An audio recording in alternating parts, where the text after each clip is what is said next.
facing international condemnation and new punitive measures over disrupting Western democracies, and suspected of ordering the murder of a defector living in the UK, Putin nonetheless coasted to a fourth presidential term, earning a congratulatory phone call and an offer of a summit meeting from President Trump.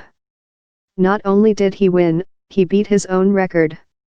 The Moscow Times crowed that Putin garnered the most votes that any candidate has received in the 7 presidential campaigns since the fall of the Soviet Union, never mind that Putin was the only viable candidate in 4 of those elections.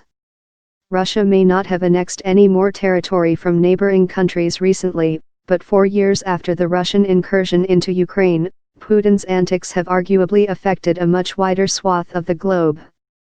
Russian hackers have shown the ability to infiltrate the U.S. power grid, and the evidence of Russian meddling in the 2016 presidential election is so incontrovertible that even the Trump administration is grudgingly imposing new sanctions.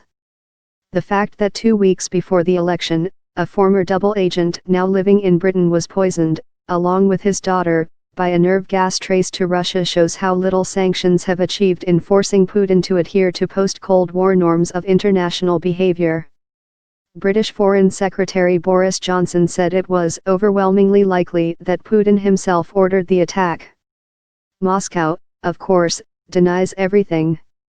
Days before the Russian election, the U.S. Treasury Department issued fresh sanctions targeting Russia's troll factory and Putin's personal chef, among others, although analysts consider them a largely symbolic step.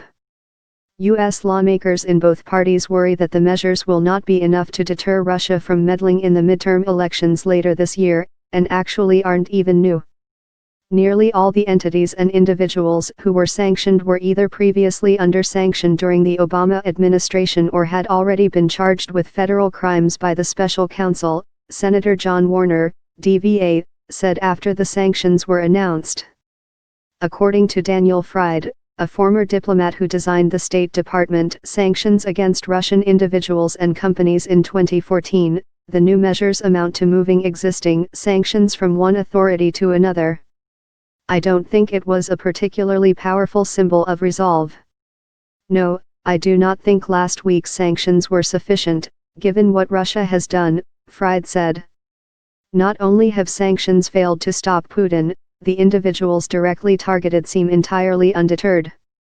Yevgeny Prigozhin, allegedly the chief funder of the troll farm in St. Petersburg, Russia, known as the Internet Research Agency, who was sanctioned when Barack Obama was president and is named again on the Treasury's Department's new list, said he couldn't care less and that he would stop going to McDonald's. He's built this system over time. It's relatively robust, says Elise Giuliano, a lecturer on Russian politics at Columbia University's Harriman Institute. There are multiple sources of the money coming into Putin's government.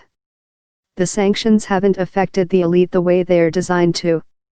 According to a recent report from Bloomberg, a group of Russia's wealthiest billionaires expanded their fortunes during Putin's last presidential term.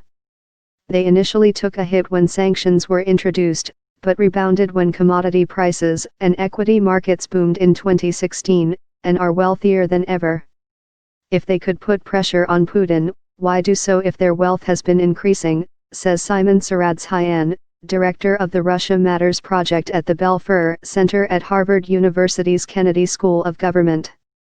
And Saradshayan points out that oligarchs who may fall under sanctions may not wield as much political influence as Western experts believe.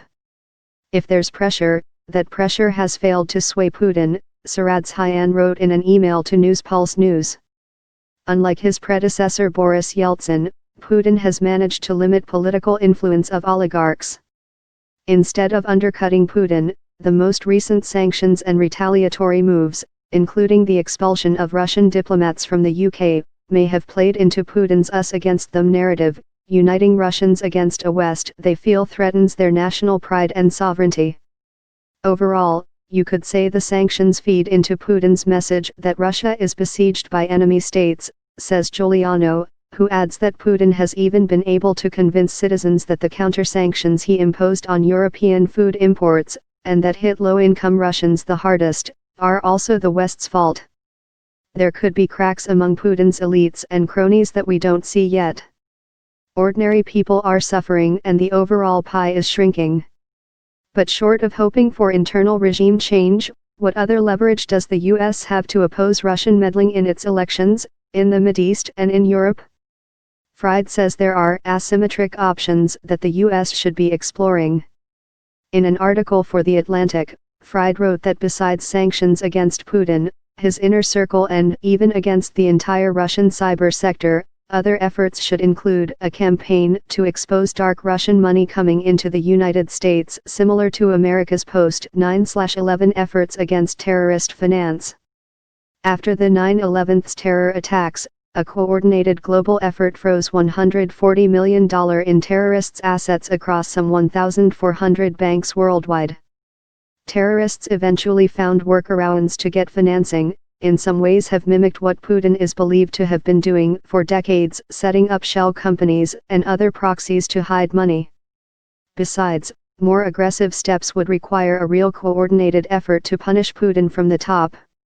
When asked point-blank whether he thought President Trump, whose business ties to Russians have been widely reported, really wanted to punish Putin, Fried said without hesitation, "No, I don't.